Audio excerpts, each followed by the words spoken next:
உன் காலடியிலே இருந்துகிட்டு இருக்கான் பார் அப்படின்னு சொல்லி அங்கே நின்றுக்கிட்டு இருந்த ஒரு நாயை சுட்டி காட்டினாராம்.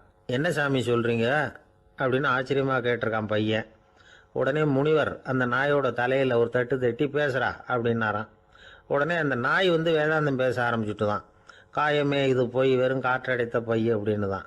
முனிவர் சொன்னார், அடே இப்போவும் ஒன்றும் கெட்டு போகல, நீ விரும்புனா சொல்லு, உனக்கு தீட்சை கொடுத்து என் பின்னாடியே அழைச்சிட்டு போயிடுறேன், அங்கே அழைச்சிட்டு போய் உனக்கு ஞானத்தை போதிக்கிறேன், வர்றியா அப்படின்னு கேட்டிருக்கார். உடனே அந்த நாய் சொல்லிச்சான், ஐயோ அதை ஏன் கேட்குறீங்க சாமி, நான் உண்ணாமல் தின்னாமல் ஏராளமான சொத்து சேர்த்து வச்சுட்டேன். என் பிள்ளைங்க அதோட பெருமை தெரியாமல் ராத்திரி நேரம்லாம் கதவை திறந்து போட்டுட்டு தூங்கிடுவாங்க. அதனால் இப்படி நாயாக பிறந்து ராத்திரி பகலாக சுற்றி சுற்றி காவல் காத்துட்டு கிடக்கிறேன். இப்போ எப்படி சாமி வர முடியும் அப்படின்னு கேட்டுதான். அறியாமையிலேயே சுகம் கண்டு இப்படி இருக்கிற ஆளுங்களுக்கு எப்படி விடுதலை கிடைக்கும், எப்போ விடுதலை கிடைக்கும்